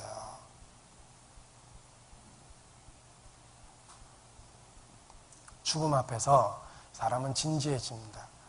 죽음 앞에서 사실 내가 중요하게 생각했던 건 중요한 게 아니라는 걸 깨닫게 됩니다. 정말 중요한 게 있다는 걸 알게 됩니다. 하나님하고의 관계죠. 죽음은 우리를 진실하게 만들어줍니다. 스티브 잡스는 2004년 췌장암 수술을 받았고 2009년 간 이식인가를 했습니다. 죽어가고 있죠. 그는 죽음을 생각하면서 올바른 결정을 하게 됐다라고 고백했습니다. 하물며 크리스천은 말할 것도 없습니다. 죽음을 생각해 봅니다. 내 기준이 없어져요. 내가 어떻게 생각하느냐 중요한 게 아닙니다. 하나님이 나를 어떻게 볼까? 죽음은 하나님 앞에서 자기를 볼 수 있게 만들어줍니다. 한 부자 청년 관원, 좋은 거 다 갖고 있는 사람이 예수 앞에 나왔습니다. 부자 청년 관원, 좋은 거 다 갖고 있죠. 부자입니다. 청년입니다. 관원입니다. 돈 있죠. 권력 있죠. 젊음 있죠. 예수님 앞에 나왔습니다. 내가 무엇을 하여 영생을 얻으리까? 내가 율법에서 무엇을 보고 무엇을 배웠느냐? 이 모든 것은 내가 지키었나이다. 한 가지 부족한 것이 있도다. 한 가지라고 그랬으니까 상당히 희망적이죠. 우리는 상당히 많이 부족한데 그게 뭡니까? 내 재산을 팔아 전 재산을 팔아 가난한 자에게 주고 그리고 와서 나를 쫓으라. 사실 두 개를 얘기하셨죠? 재산을 팔으라, 나를 쫓으라. 근데 왜 한 가지라고 그랬을까? 사실 한 가지 얘기하신 거예요. 나를 쫓으라라고 얘기하셨는데 내가 보니 넌 돈 때문에 날 쫓기는 글렀다. 돈부터 포기해라. 이런 뜻입니다. 사실 한 가지를 얘기한 거예요. 부자 청년은 근심하고 돌아갑니다. 그때 예수께서 그 유명한 말씀을 하셨어요. 부자가 천국에 들어가기가 얼마나 어려운지 나기가 차라리 바늘기 들어가는 것이 낫다. 그 말씀을 그때 하신 겁니다. 자, 가정해보죠. 시간이 흘렀습니다. 이 젊은 부자 청년 관원이 늙었어요. 죽어가고 있습니다. 임종의 순간입니다. 숨이 깔딱깔딱 넘어가고 있을 때 예수께서 다시 나타나셨다고 가정해보죠. 그리고 그때 얘기했던 걸 다시 제시했어요. 내 전 재산을 팔아 가난한 자에게 주고 나를 쫓으라 라고 하셨다면 그때는 했을 것 같죠? 죽음 앞에서는 했을 것 같잖아요. 죽음을 생각하면 영혼에 대한 게 1순위가 돼버려요. 우리는 죽음을 생각하면서 거듭남의 중요성을 확실히 깨닫고 하나님 앞에 서게 됩니다. 사람은 중요한 게 아니에요. 내 판단도 중요한 게 아니고 사람이 나를 어떻게 생각하느냐는 게 중요한 게 아닙니다. 죽음 앞에서 정말 중요한 게 무엇인지를 알게 되는 거예요.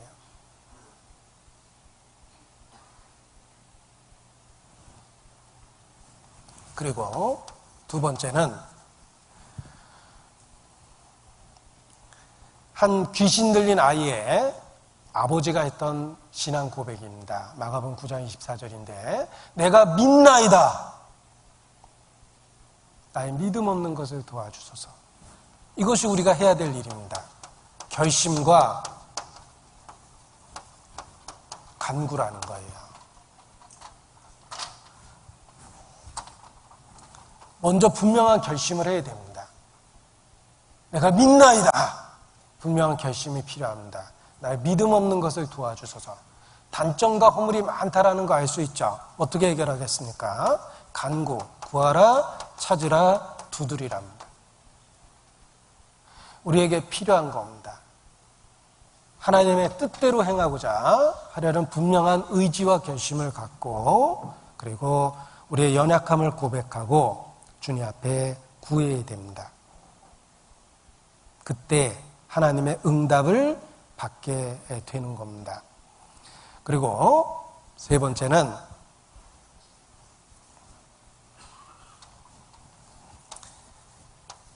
제가 성경의 전체적인 내용을 한 문장으로 요약하면 하나님 그리고 나라고 표현했는데 하나님 앞에 인간이 얼마나 부패하고 연약하고 악한지 자기 자신의 한계에 대한 인식이 있어야 돼요.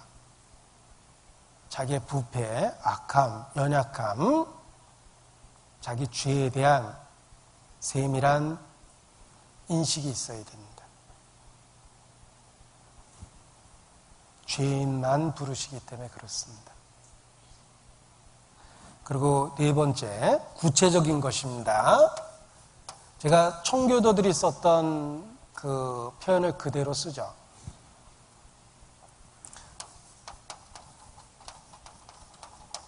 거룩은 하나님과 관련된 겁니다. 경건이라고 그러죠. 경건의 수단을 적극 활용하라. 경건의 수단이 무엇입니까? 말씀, 기도, 거룩한 무리, 교제, 성도와의 교제, 그리고 전도.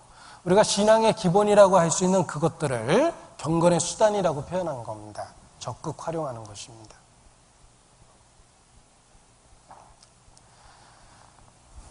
그것을 통해서 마침내 구원의 답을 얻게 되는 것입니다. 그리고 구체적으로 말씀을 드린다면 여기 화면을 보십시오. 우리가 어떻게 구원을 받냐면 진리의 말씀을 통해 구원을 받습니다. 말씀을 통해 구원을 받는데 이 말씀 중에 구원을 이루게 하는 것이 복음이라고 그래요. 구원은 복음을 통해서 받는 거예요. 굿뉴스인데 예수 그리스도와 관계된 내용들입니다. 예수님이 누구신지, 예수님의 인격이라고 그러죠. 예수님이 무슨 일을 하셨는지를 증거하는 성경 말씀에 대한 이해가 있어야 돼요. 따라서 복음을 깊이 연구해야 됩니다. 구원의 확신을 얻으려면 복음이 무엇인지 복음을 깊이 연구하고 묵상해야 됩니다. 복음을 제가 연구하라고 그랬는데 우리 전도 집회 7일 동안의 메시지 중에 적어도 금토일 날 전파되는 이 말씀은 복음과 관련되어 있습니다. 이것을 거의 대부분 외우려고 시도해야 돼요. 왜 외우려고 시도해야 되냐면 외운다라는 말은 반복이고 외운다라는 말은 묵상을 가능하게 해주는 겁니다. 그래서 외우고 잊어버린다 한다 하더라도 외우려는 시도를 통해서 묵상이 되고 그 의미를 명확하게 깨닫는 것입니다. 저는 복음 대부분을 외웠습니다. 목사기 때문에 외운 게 아닙니다. 처음 구원받고 1, 2년 정도 사이에 다 외운 거예요. 구원에 대한 갈등과 회의와 의심 때문에 복음을 외웠고 잠하는 날 누워서 그 복음을 외우면서 잠을 잤습니다. 외우니까 그 의미가 명확해졌어요. 다른 사람에게 설명해 줄 정도로 의미를 명확하게 알게 된 겁니다. 복음을 외워야 됩니다. 경건의 수단을 적극 활용하라 라는 말에 복음을 연구하라, 복음을 외우라 라는 말이 들어있는 겁니다. 그것을 통해서 구원을 안 받았다면 받게 되고 받았다면 내게 주어진 이 구원과 은혜가 얼마나 놀라운 것인지를 깨닫게 됩니다. 삶이 변합니다. 내가 기가 막힐 웅덩이에서 건짐을 받았다는 걸 알게 됩니다. 내가 기대할 수조차도 없는 은혜를 주셨다는 걸 알게 됩니다. 그래서 돌 같은 마음이 부서지고 변화받을 수밖에 없는 거예요. 베드로후서 1장 10절입니다. 베드로후서 1장 10절.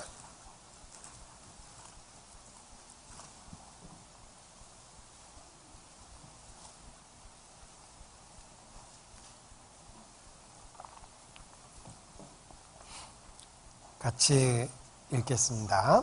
그러므로 형제들아 더욱 힘써 너희의 부르심과 택하심을 굳게 하라. 너희가 이것을 행한즉 언제든지 실족지 아니하리라. 더욱 힘써 굳게 하라. 힘쓰라고 그랬죠. 의지와 노력이 필요합니다. 더욱, 전보다 더. 그것을 통해서 구원을 이미 받은 분은 그 구원의 소중함을 더욱 깨닫고 그리스도를 아는 지식에서 자라갈 겁니다. 구원에 가까운 사람은 마침내 구원을 받게 될 것이며 혹 구원을 못 받았던 사람들은 그 과정 속에서 마침내 구원을 받게 될 겁니다. 거듭남, 결코 소홀히 할 수 없는 가장 중요한 주제. 시험하고 확증하는 가운데 그리스도를 아는 지식에서 자라가야 되겠습니다. 기도하시겠습니다.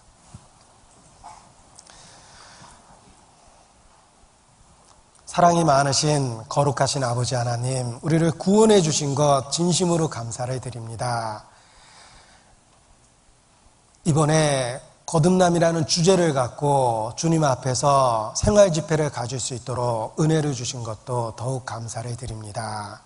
진리의 말씀으로 우리를 양육하시고 이 중요한 문제에 대한 확실한 깨달음을 갖고 신앙을 굳게 할 수 있도록 주께서 친히 역사하시며 도와주시기를 더욱 주님께 기도합니다. 뿐만 아니라 우리에게 주신 이 생명의 말씀을 또 다른 이뤄진 영혼에게 전할 수 있도록 지혜를 주시고 용기를 주시기를 주님께 간구합니다. 우리 모두 주님 앞에 있습니다. 온전히 주관하시고 주의 권능의 손길로 붙잡아 주심으로 귀한 역사 이루어 주시기를 주님께 더욱 간절히 기도합니다. 주께 의지하며 주님만 바라보고 주님께 감사를 드립니다. 우리를 구원해 주신 예수님 이름으로 기도합니다. 아멘. 찬송 204장 하시겠습니다.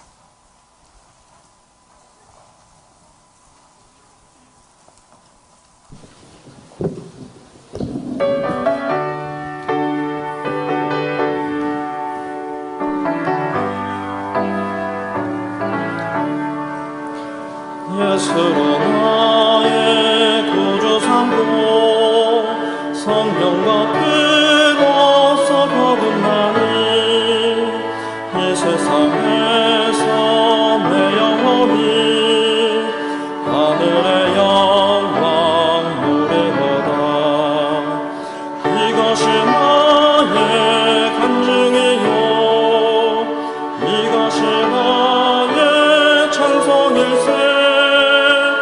나 사는 동안 끊임없이 구주를 찬송하리로다.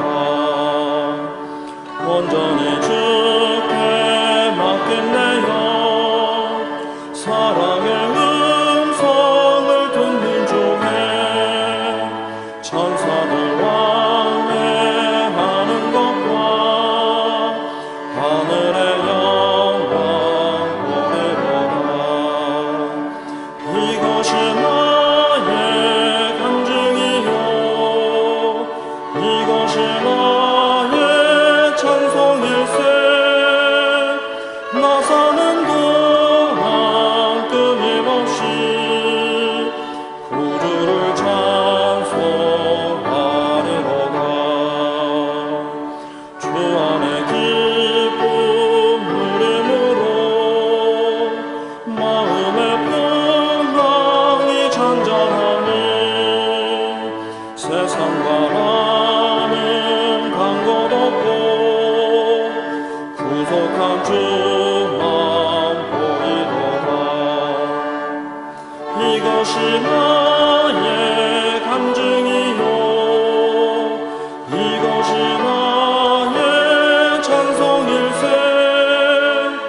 나 사는 동안 끊임없이 구주를 찬송하리로다. 아멘.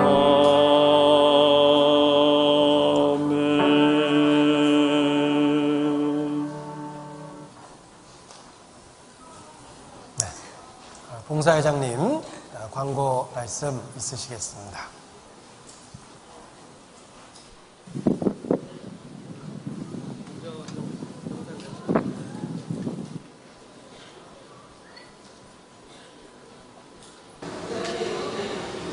큐! 자, 시작합니다!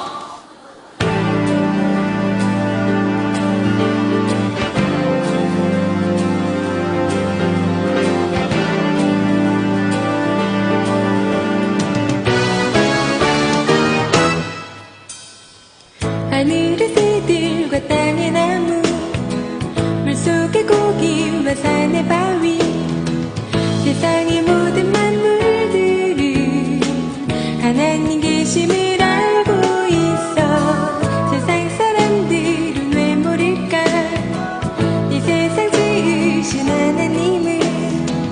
자신을 빚으사 생기 넣어주신 주님을 왜 모르는 걸까?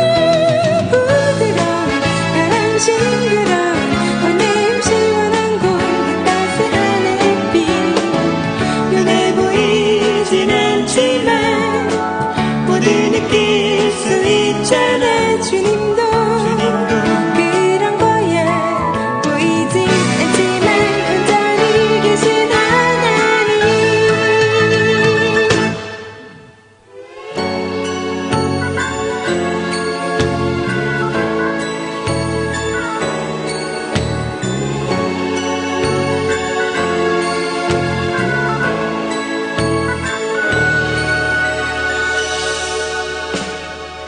하늘의 새들과 땅의 나무 물속의 고기와 산의 바위 세상의 모든 만물들은 하나님 계심을 알고 있어. 세상 사람들은 왜 모를까? 이 세상 지으신 하나님을 자신을 빚으사 생기 넣어주신 주님을 왜 모르는 걸까? 부드러운 바람 싱그러운 보냄 시원한 공기 따스한 햇빛 눈에 보이진 않지만 모두 느낄 수 있잖아. 주님도 그런 거야. 보이진 않지만 온전히 계신 하나님. 부드러운 바람 싱그러운 보냄 시원한 공기 따스한 햇빛 눈에 보이진 않지만 모두 느낄 수 있잖아. 주님도 그런 거야. 보이진 않지만 온전히 계신 하나님.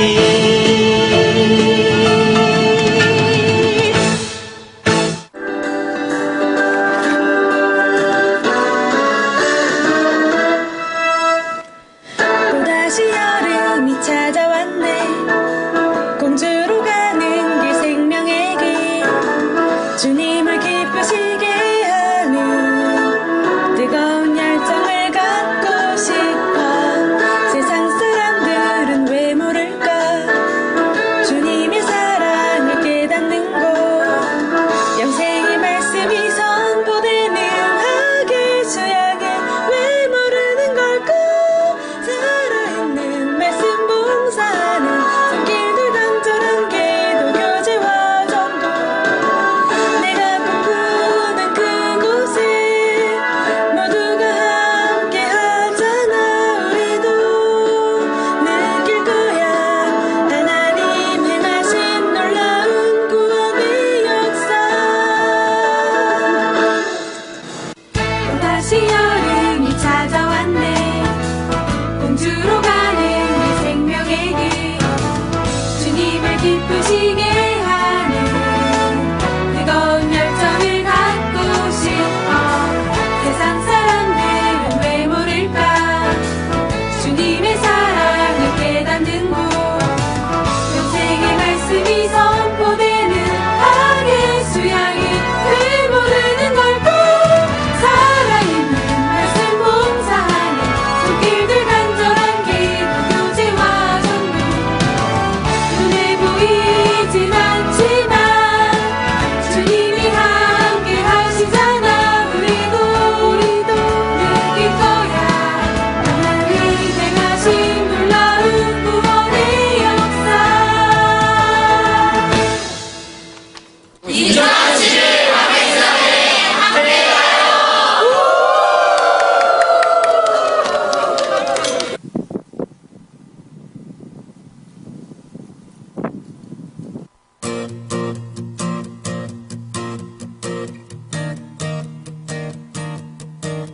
공기 따스한 햇빛 나와주세요.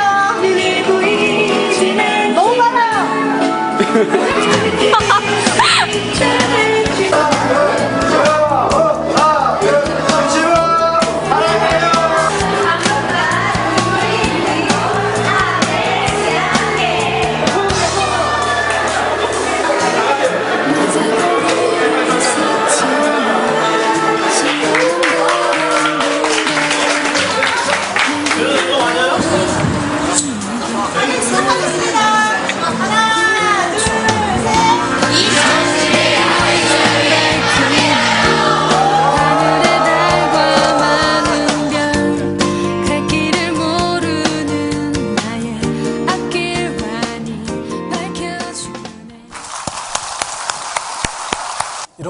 감동적인 영상을 보고도 참여 안 한다면 벼락치는 날은 외출을 삼가하셔야 되겠습니다.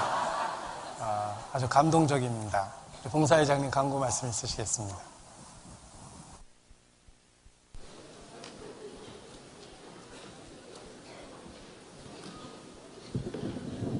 예, 미디어 선교부가 날로 발전하는 것 같습니다.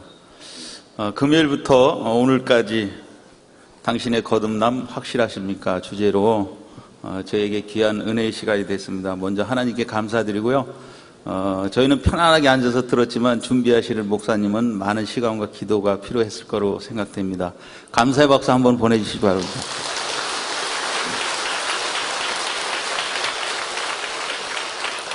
네. 광고 드리겠습니다. 학예 수양의 안내입니다. 현재까지 저희 인천교회가 78% 사전 접수가 됐는데요. 100% 목표를 했는데 아직 22%가 부족합니다. 물론 여러 가지 사정으로 참여 못하신 분도 있을 줄 믿습니다. 하지만 우리 모두가 그 공주수양관의 설비나 시설을 늘 학예 수양회를 통해서 남는 부분을 가지고 공사를 하거든요. 그런 차원에서 본다면은 등록은 100% 하는 걸로 우리가 인식을 해줬으면 합니다. 그리고 정말 어려우셔서 가고 싶은데 못 가시는 분이 있으면은 각 구역장님하고 교제를 하시면은 도와줄 걸로 믿습니다. 그렇게 해서 100% 등록은 맞춰주시기 부탁드리겠습니다. 또 사전 접수가 이제 끝났는데 2차 또 날짜를 정할 것 같은데요. 광고 끝나는 대로 구역장님, 조장님들께서는 잠시 앞자리에 남아주시기 부탁드리겠습니다. 그리고 초등학생 4학년, 6학년은 대전으로 가는 거 잊지 마시기 바랍니다. 수양의 기간 중에 외국어 집회가 있는데요. 1차, 3차, 5차 이렇게 돼 있는데 저희 인천은 3차 때 좀 많이 참석해 주십사 하는데요. 영어 집회거든요. 서울교회에서 있습니다. 그래서 팜프렛이 저 뒤에 뒷자리에 준비되어 있으니까요. 나가실 때 필요하신 분 가지고 가시면 고맙겠습니다. 모임 안내입니다. TFT 모임이 2시에 있고요. 봉사위원 모임이 4시에 있습니다. 꼭 참석해 주시기 바랍니다. 7월 26일 화요일 봉사의 원래가 7시 30분 로비 1층에서 있습니다. 수요일 학예 수양회 등록 접수 교육이 저녁 말씀 끝나고 있으니까요. 구역장님, 조장님 꼭 참석해 주시기 바랍니다. 목요일 날 7월 28일 교사 모임이 있고요. 7월 29일 금요일 어머니 임원 모임이 있고요. 전체 임원 모임이 있습니다. 8월 달 임원 모임이 되겠습니다.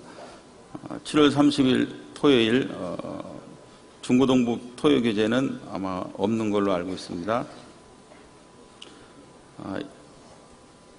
2차 초등부 수양회 봉사로 어머니의 60명, 봉사의 20명이 30일 날 토요일 날 출발하는데요. 10시에 출발하니까 9시 반까지 교회당으로 꼭 오시기 바랍니다. 중고등부 2차 수양회 버스 출발 안내입니다. 30일 토요일 교육원에서 12시 30분까지 모였다가 교육원 밑에 큰 길에서 1시에 버스가 출발합니다. 착오 없으시기 바랍니다. 그리고 교육원의 식사 배식 안내입니다. 우리 형제님들이 식사 배식을 해야 되는데요. 그 조가 봉사하는 구역에 해당되는 형제님들이 3, 4명 정도 올라가셔서 교육원에서 식사 배식을 도와주시면 감사하겠습니다. 식사 배식할 때 꼭 위생장갑 끼고 앞치마도 될 수 좀 하고요. 머리에 꼭 모자 좀 썼으면 합니다. 그리고 어머니에서도 마찬가지로 마스크하고 스카프, 앞치마 꼭 해주시기 부탁드리겠습니다. 오늘 점심 식사 중에 아마 떡이 나올 겁니다. 그래서 이거 웬 떡이냐 하고 물어볼 사람이 많을 것 같아가지고 광고를 드립니다. 지난번에 우리 강은정 자매님 부친께서 주님 앞으로 가셨는데 김현우 목사님 장인 어르신 되죠. 그래서 너무 많은 분들이 오셔서 기도해 주시고 도와주신 덕분에 장례식을 무사히 잘 치렀다고 감사의 뜻으로 떡을 준비했으니까 맛있게 드시면 되겠습니다. 이상 광고 마치겠습니다. 즐거운 시간 되세요.